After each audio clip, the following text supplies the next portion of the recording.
আসসালামু আলাইকুম রহমতুল্লাহি ওবারাকাতুহু। আলহামদুলিল্লাহি ওয়াহদা ওয়াসসালাতু ওয়াসসালামু আলা মাল্লা নাবিয়্যা বা'দা আম্মা বাদ। আলহামদুলিল্লাহ, প্রিয় হাজিরিন, আজকে আমরা যে বিষয়ে আলোচনা করব সেটি হচ্ছে সিয়ামের গুরুত্ব ও ফজিলত সম্পর্কে। ইবাদতের জগতে সিয়াম এমন একটি ইবাদত, যেই ইবাদতগুলোর মাধ্যমে আল্লাহ রাব্বুল আলামিন বান্দাকে সরাসরি জান্নাত প্রদানের অঙ্গীকার করেছেন। তার ভেতরে অন্যতম একটি ইবাদত হচ্ছে সিয়াম। কাজেই অন্যান্য ইবাদতের ক্ষেত্রে যেরকম গুরুত্ব আরোপ করা হয়েছে, তার চেয়ে অধিক গুণ বেশি করে সিয়ামের গুরুত্ব আল্লাহ রাব্বুল আলামিন রাসূল সাল্লাল্লাহু আলাইহি ওয়াসাল্লাম আলোকপাত করেছেন। সম্মানিত হাজিরিন, ইসলামের অন্যতম একটি রুকুন হচ্ছে সিয়াম। সিয়াম আল্লাহর সন্তুষ্টি অর্জন এবং জান্নাত লাভের অন্যতম একটি মাধ্যম। সিয়াম অর্থ চুপ থাকা, বিরত থাকা, কুরতুবি। এ বিষয়ে আল্লাহ রাব্বুল আলামিন মারিয়াম আলাইহিস সালামকে তিনি নির্দেশ দিয়ে বলেন, যদি তুমি কোনো মানুষকে দেখতে পাও তাহলে তুমি ইশারায় বলে দিও, আমি দয়াময়ের উদ্দেশ্যে মানত করেছি। কাজেই আজকে আমি কোনো মানুষের সঙ্গে কথা বলবো না। সূরা মারিয়াম আয়াত নাম্বার 26। ঠিক আল্লাহ রাব্বুল আলামিন মারিয়াম আলাইহিস সালামকে ইঙ্গিত দিয়ে, ইশারা দিয়ে নির্দেশনা দিলেন যে, হে মারিয়াম, তুমি যদি কোনো মানুষকে দেখতে পাও তাহলে তুমি ইশারায় বলে দিও, আমি আল্লাহ রাব্বুল আলামিন দয়াময়ের উদ্দেশ্যে আমি মানত করেছি। কাজেই তুমি চুপ থাকো এবং আমি কোনো মানুষের সঙ্গে কথা বলবো না। মূলত সেই সময় সিয়াম বলতে চুপ থাকা, বিরত থাকাকেই বোঝানো হয়েছে। আল্লাহ রাব্বুল আলামিন নিঃসন্তান জাকারিয়া আলাইহিস সালামকে আল্লাহ রাব্বুল আলামিন সন্তান দানের অঙ্গীকার দিয়ে তিনি নিদর্শন হিসেবে বলেন, তোমার জন্য নিদর্শন হলো তুমি টানা 3 দিন লোকদের সঙ্গে কোনো কথা বলবে না। তোমার সমাজের, তোমার কওমের, তোমার গোত্রের কোনো লোকের সাথে তুমি টানা 3 দিন কথা বলতে পারবে না। সূরা মারিয়াম আয়াত নাম্বার 10। সম্মানিত হাজিরিন, আমরা বিগত যুগের সিয়াম সম্পর্কে অবগত হলাম। বিগত যুগের সিয়াম বলতে মূলত ছিল চুপ থাকা, বিরত থাকা, কথা না বলে চুপ থাকার মাধ্যমে আল্লাহর সন্তুষ্টি অর্জন করা। সম্মানিত হাজিরিন, ইসলামী পরিভাষায় সিয়াম অর্থ হলো সুবে সাদেক থেকে শুরু করে সূর্যাস্ত পর্যন্ত যাবতীয় পানাহার এবং যৌন সম্ভোগ থেকে নিজেকে সংযত রাখা, নিজেকে বিরত রাখাই হচ্ছে ইসলামী পরিভাষায় সিয়াম। আর ইমানদার বিশ্বাসীদের উপরে আল্লাহ রাব্বুল আলামিন রমাদানের সিয়ামকে ফরজ করেছেন। রমাদানের সিয়াম 2য় হিজরিতে শাবান মাসের 2 তারিখে রোজ সোমবার আল্লাহ রাব্বুল আলামিন রাসূল সাল্লাল্লাহু আলাইহি ওয়াসাল্লামের উপরে ওহী করেন এবং ঠিক শাবান মাসের 2 তারিখে রমাদানের সিয়ামকে ফরজ করা হয়। এ বিষয়ে আল্লাহ রাব্বুল আলামিন বলেন, ইয়া আইয়ুহাল্লাযিনা আমানু, হে বিশ্বাসীগণ, কুতিবা আলাইকুমুস সিয়াম, তোমাদের উপরে সিয়ামকে ফরজ করা হয়েছে। কামা কুতিবা আলাল্লাযিনা মিন ক্বাবলিকুম লাআল্লাকুম তাত্তাকুন, তোমাদের পূর্ববর্তীদের উপরেও সিয়াম ফরজ করা হয়েছিল। তবে আমাদের পূর্ববর্তী যে সমস্ত নবী রাসূলগণ ছিলেন, তাদের উম্মত ছিলেন, তাদের উপরে এই রমাদানের সিয়ামকে ফরজ করা হয় নাই। তারা বিভিন্ন পর্যায়ে তারা আল্লাহর সন্তুষ্টির জন্য তারা সিয়াম পালন করেছেন, যা আমরা আলোচনা থেকে জানতে পারলাম। মারিয়াম আলাইহিস সালাম এবং জাকারিয়া আলাইহিস সালাম তারা এইভাবে সিয়াম পালন করেছেন। সম্মানিত হাজিরিন, এই পর্যায়ে আমরা আলোচনা করব অন্যান্য নবী রাসূলগণ যেভাবে সিয়াম পালন করতেন। আল্লাহ রাব্বুল আলামিন আদম আলাইহিস সালাম থেকে শুরু করে আমাদের নবী মুহাম্মদ সাল্লাল্লাহু আলাইহি ওয়াসাল্লাম পর্যন্ত প্রত্যেক নবী রাসূল এবং তাদের উম্মতের জন্য সিয়ামের বিধান রেখেছিলেন। তবে আমাদের রমাদানের সিয়াম এবং তাদের সিয়ামের ভেতরে কিছুটা পার্থক্য এবং তারতম্য থাকতে পারে। দাউদ আলাইহিস সালাম তিনি 1 দিন পর পর সিয়াম পালন করতেন। এরপরে মূসা আলাইহিস সালাম তিনি সিয়াম পালন করতেন। ইহুদিরাও সিয়াম পালন করত। কাজেই তারা আশুরার সিয়াম পালন করত। মুহররম মাসের 10 তারিখে আল্লাহ রাব্বুল আলামিন মূসা আলাইহিস সালামকে নমরুদের কবল থেকে, অত্যাচারী বাদশা নমরুদের কবল থেকে মূসা আলাইহিস সালাম এবং তার কওমকে রক্ষা করেন এবং মূসা আলাইহিস সালামকে সাগরে ডুবে মারেন।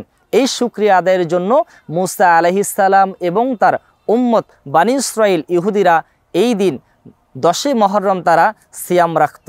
কাজেই রাসূলুল্লাহ সাল্লাল্লাহু আলাইহি ওয়াসাল্লাম তিনি তার জীবনে প্রত্যেক বছর এই আশুরা সিয়াম পালন করতেন।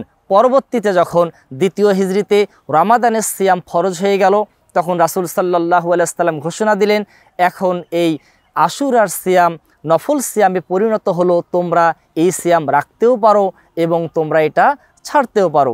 সম্মানিত হাজরিন, আমরা বুঝতে পারলাম আমাদের পূর্ববর্তী যে সমস্ত নবী রাসূলগণ ছিল তাদের উম্মতের উপরেও সিয়াম ফরজ ছিল। ইহুদিরা সিয়াম পালন করে, অমুসলিমরা উপবাস থাকে, তবে তাদের এবং আমাদের ভিতরে পার্থক্য হচ্ছে লাআল্লাকুম তাত্তাকুন, যাতে আমরা পরহেজগার হতে পারি, যাতে আমরা আল্লাহ ভীতি অর্জন করতে পারি। আল্লাহ রাব্বুল আলামিন এই আয়াতের শেষ অংশে কথা লাগিয়ে দিলেন, লাআল্লাকুম তাত্তাকুন, তোমরা সিয়াম পালন করো, তোমাদের উপরে সিয়ামকে ফরজ করা হয়েছে যেমনভাবে তোমাদের পূর্ববর্তীদের উপরে সিয়াম ফরজ করা হয়েছিল, লাআল্লাকুম তাত্তাকুন, যাতে তোমরা আল্লাহ ভীতি পরহেজগারিতা অবলম্বন করতে পারো। সম্মানিত হাজরিন, সিয়াম পালনে অসংখ্য সওয়াব এবং ফজিলত রয়েছে। আল্লাহর সন্তুষ্টি অর্জনের একটি মাত্র পথ হচ্ছে আল্লাহর সন্তুষ্টির জন্য সিয়াম পালন করা। গুনাহ মাফের অন্যতম একটি কারণ হচ্ছে সিয়াম পালন করা। জান্নাত থেকে মুক্তির অন্যতম একটি কারণ হচ্ছে সিয়াম পালন করা। সিয়াম হচ্ছে জাহান্নাম থেকে বাঁচার ঢালস্বরূপ এবং সুদূর দুর্গ।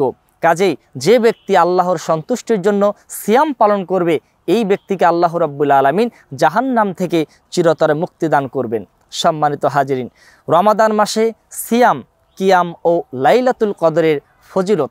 রমাদান মাসে যদি আমরা পুরো একটি মাস সিয়াম পালন করি, এতে আমাদের জন্য কি পুরস্কার রয়েছে।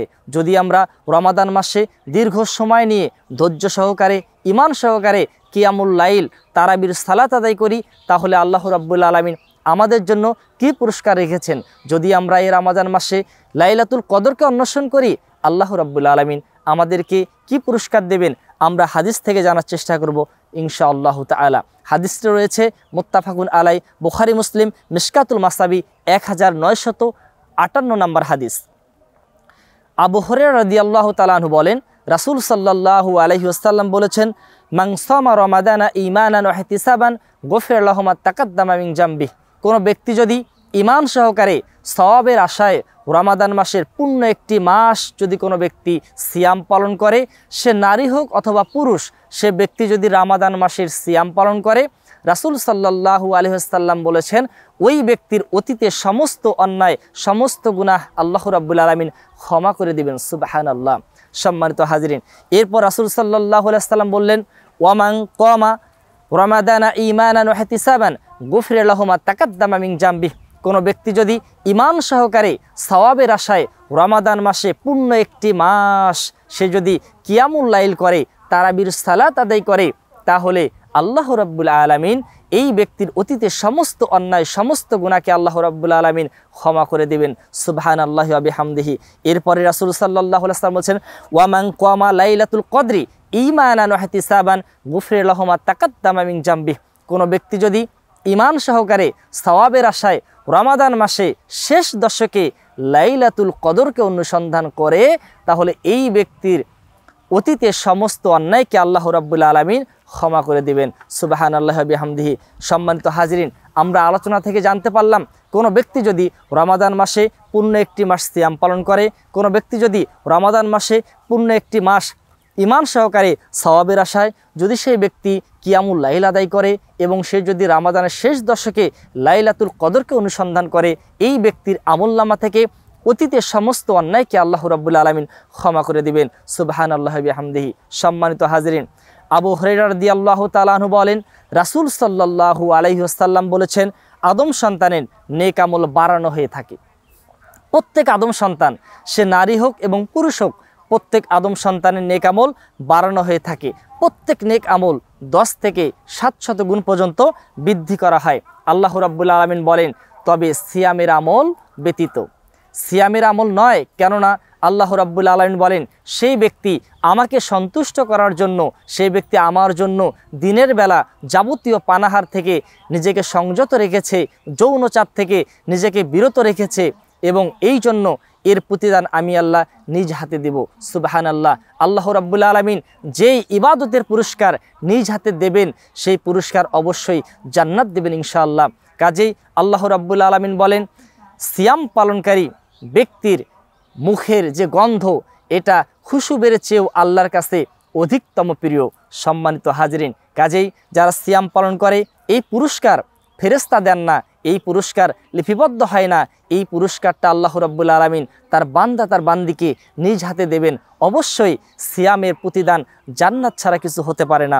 সম্মানিত হাজিরিন, হাদিসটি রয়েছে সহিহ মুসলিমের 164 নম্বর হাদিস। সাহাল ইবনে সাদ রাদিয়াল্লাহু তাআলা আনহু বলেন, রাসূল সাল্লাল্লাহু আলাইহি ওয়াসাল্লাম বলেছেন, একটি জান্নাতের মূলত 8টি দরজা। আমাদের জেনে রাখা ভালো হবে, জান্নাত একটি, তবে জান্নাতের প্রবেশদ্বার, জান্নাতের দরজা হচ্ছে 8টি। এর ভেতরে অন্যতম একটি স্পেশাল একটি দরজা হচ্ছে রাইয়ান নামক দরজা। রাসূল সাল্লাল্লাহু আলাইহি ওয়াসাল্লাম বলেছেন, দুনিয়াতে যে সমস্ত ব্যক্তিরা সিয়াম পালন করবে, ফরজ সিয়াম, নফল সিয়াম, যে কোনো সিয়াম, দুনিয়াতে যে সমস্ত নারী পুরুষ সিয়াম পালন করবে, এই সমস্ত সায়েম ব্যক্তিরা কেবলমাত্র রাইয়ান নামক দরজা দিয়ে জান্নাতে প্রবেশ করতে পারবে। সুবহানাল্লাহ। কাজেই রাসূল সাল্লাল্লাহু আলাইহি ওয়াসাল্লাম বলেছেন, একজন সিয়াম পালনকারী ব্যক্তি যখন রাইয়ান নামক দরজার সামনে আসবে, তখন দরজা খুলে দেওয়া হবে, সে জান্নাতে প্রবেশ করবে, তারপরে আবার দরজাকে বন্ধ করে দেওয়া হবে। কেননা এই দরজা দিয়ে সিয়াম পালনকারী ব্যক্তি ছাড়া আর কেউ প্রবেশ করতে পারবে না। কাজেই সিয়াম যে ব্যক্তি পালন করবে, এই সায়েম ব্যক্তি রাইয়ান নামক দরজা দিয়ে জান্নাতে প্রবেশ করবে। হাদিসটি রয়েছে সহিহুল বুখারী, হাদিস নাম্বার 1896 নম্বর হাদিস। সম্মানিত হাজিরিন, আবু হুরায়রা রাদিয়াল্লাহু তাআলা আনহু বলেন, রাসূল সাল্লাল্লাহু আলাইহি ওয়াসাল্লাম বলেছেন, আসিয়ামু জান্নাতুন ওয়া হিসনুন হাসনুন মিনান নার। রাসূল সাল্লাল্লাহু আলাইহি ওয়াসাল্লাম বলেছেন, সিয়াম হচ্ছে জাহান্নাম থেকে বাঁচার ঢাল এবং জাহান্নাম থেকে বাঁচার ক্ষুদ্র দুর্গ। এক কথায়, যে ব্যক্তি সিয়াম পালন করবে, এই ব্যক্তি জান্নাতে প্রবেশ করবেই। যে ব্যক্তি সিয়াম পালন করবে, এই ব্যক্তি জাহান্নাম থেকে চিরতরে মুক্তি পাবে। এটাই এই হাদিসের ব্যাখ্যা। কাজেই রয়েছে মুসনাদ আহমদ, হাদিস নাম্বার 9214 নম্বর হাদিস, আর তারগিব ওয়াত তারহিব, হাদিস নাম্বার 980 নম্বর হাদিস। সম্মানিত হাজিরিন, আমরা আলোচনা করলাম সিয়ামের ফজিলত সম্পর্কে। অতএব সিয়ামের গুরুত্ব অপরিসীম। ইবাদতের জগতে সবচেয়ে দামি ইবাদত হচ্ছে সিয়াম। এ বিষয়ে বিশিষ্ট সাহাবী আবু উমামা বাহিলী রাদিয়াল্লাহু তাআলা আনহু রাসূল সাল্লাল্লাহু আলাইহি ওয়াসাল্লামকে জিজ্ঞাসা করলেন, হে আল্লাহ রাসূল, আপনি আমাকে এমন একটা আমলের কথা বলুন যেই আমল আমাকে জান্নাতে প্রবেশ করাবে। রাসূল সাল্লাল্লাহু আলাইহি ওয়াসাল্লাম উত্তরে বললেন, হে আবু উমামা, শোনো, তুমি সিয়াম পালন করো, কেননা ইবাদতের জগতে সিয়ামের সমপর্যায়ে আর কোনো ইবাদত হতে পারে না। ঠিক এই কথা আবু উমামা বাহিলী রাদিয়াল্লাহু তাআলা আনহু 3 বার রাসূল সাল্লাল্লাহু আলাইহি ওয়াসাল্লামকে জিজ্ঞাসা করলেন। আল্লাহ রাসূল সাল্লাল্লাহু আলাইহি ওয়াসাল্লাম 3 বার একই উত্তর দিলেন, হে উমামা বাহিলী, তুমি সিয়াম পালন করো, কেননা ইবাদতের জগতে সিয়ামের সমপর্যায়ে আর কোনো ইবাদত হতে পারে না। আর তারগিব ওয়াত তারহিব, হাদিস নাম্বার 986 নম্বর হাদিস। আবু সাঈদ খুদরি রাদিয়াল্লাহু তাআলা আনহু বলেন, রাসূল সাল্লাল্লাহু আলাইহি ওয়াসাল্লাম বলেছেন, মান সামা ইয়াওমান ফি সাবিলিল্লাহি বা'আদাল্লাহু ওয়াজহাহু আনিন নারি 70 খরিফা। রাসূল সাল্লাল্লাহু আলাইহি ওয়াসাল্লাম বলেন, যেই ব্যক্তি আল্লাহর সন্তুষ্টির জন্য একটি মাত্র সিয়াম পালন করবে, আল্লাহ রাব্বুল আলামিন এই ব্যক্তির চেহারাকে জাহান্নাম থেকে ৭৪ বছরের দূরে অবস্থান করাবেন। সুবহানাল্লাহি ওয়া বিহামদিহি। কাজেই কোনো ব্যক্তি, কোনো নারী এবং পুরুষ, কেউ যদি আল্লাহর সন্তুষ্টির জন্য কেবলমাত্র একটি সিয়াম পালন করে, আল্লাহ রাব্বুল আলামিন ওই ব্যক্তির চেহারাকে জাহান্নাম থেকে ৭৪ বছরের দূরে অবস্থান করাবেন। এর অর্থ হচ্ছে আল্লাহ রাব্বুল আলামিন ওই ব্যক্তিকে জাহান্নামে প্রবেশ করাবেন না, আল্লাহ রাব্বুল আলামিন সায়েম ব্যক্তিকে অবশ্যই জান্নাতে প্রবেশ করাবেন। হাদিসটি রয়েছে সহিহুল বুখারী, হাদিস নাম্বার 2840 নম্বর হাদিস, মিশকাতুল মাসাবি, হাদিস নাম্বার 2053 নম্বর হাদিস। সম্মানিত হাজরিন, কাল কিয়ামতের দিন সিয়াম এবং কোরআন আল্লাহর নিকটে সাক্ষ্য প্রদান করবে, আপনার আমার জন্য সাক্ষী দেবে। সিয়াম আল্লাহ রাব্বুল আলামিনের দরবারে সাক্ষ্য প্রদান করবে, হে আমার প্রতিপালক, আমি আপনার বান্দা বান্দিকে দিনের বেলা সমস্ত অন্যায় কাজ হতে বিরত রেখেছি, দিনের বেলা যাবতীয় পানাহার থেকে এবং যৌন কামনা বাসনা থেকে আমি তাকে সংযত করে রেখেছি। আজকে তুমি আমার সুপারিশ কবুল করো ওই ব্যক্তির পক্ষে। আল্লাহ রাব্বুল আলামিন এই সিয়ামের সুপারিশকে কবুল করবেন এবং দুনিয়াতে যে ব্যক্তি সিয়াম পালন করেছেন আল্লাহ রাব্বুল আলামিন তাকে ক্ষমা করে দিবেন। সুবহানাল্লাহি বিহামদিহি। সম্মানিত হাজিরিন, আমরা এই আলোচনা থেকে রমাদান মাসে সিয়াম কিয়ামের গুরুত্ব সম্পর্কে আমরা আলোচনা করে জানতে পারলাম। যেই ব্যক্তি রমাদানে সিয়াম পালন করবে আল্লাহ রাব্বুল আলামিন এই ব্যক্তির অতীতের সমস্ত অন্যায়কে ক্ষমা করে দেবে। যেই ব্যক্তি রমাদান মাসে কিয়ামুল লাইল তারাবির সালাত আদায় করবে আল্লাহ রাব্বুল আলামিন তার জীবনের অতীতের সমস্ত অন্যায়কে ক্ষমা করে দেবেন। যেই ব্যক্তি লাইলাতুল কদরকে অনুসন্ধান করবে আল্লাহ রাব্বুল আলামিন পুরস্কার হিসেবে ওই ব্যক্তির জীবনের অতীতের সমস্ত অন্যায়কে আল্লাহ রাব্বুল আলামিন ক্ষমা এবং মার্জনা করে দিবেন। কাজেই যে ব্যক্তি আল্লাহর সন্তুষ্টির জন্য সিয়াম পালন করে আল্লাহ রাব্বুল আলামিন তার চেহারাকে জাহান্নাম থেকে ৭০ বছর দূরে অবস্থান করে। সম্মানিত হাজরিন, এই আলোচনা থেকে একটা কথা পরিষ্কার, যেই ব্যক্তি সিয়াম পালন করবে সেই ব্যক্তিকে আল্লাহ রাব্বুল আলামিন ক্ষমা করবেন এবং পুরস্কার হিসেবে জান্নাত দান করবেন ইনশাআল্লাহ। আল্লাহ রাব্বুল আলামিন আমাদের সবাইকে রমাদান মাসের পূর্ণ একটি মাস সিয়াম পালন করে আল্লাহর ক্ষমা নিয়ে জান্নাতুল ফেরদাউসে প্রবেশ করার আল্লাহ রাব্বুল আলামিন আমাদের সে তৌফিক দান করুক বলে আল্লাহুম্মা আমিন। সুবহানাকা আল্লাহুম্মা বিহামদিকা আশহাদু আল্লা ইলাহা ইল্লা আনতা আস্তাগফিরুকা ওয়া আতুবু ইলাইক। আসসালামু আলাইকুম ওয়া রাহমাতুল্লাহি ওয়া বারাকাতুহু।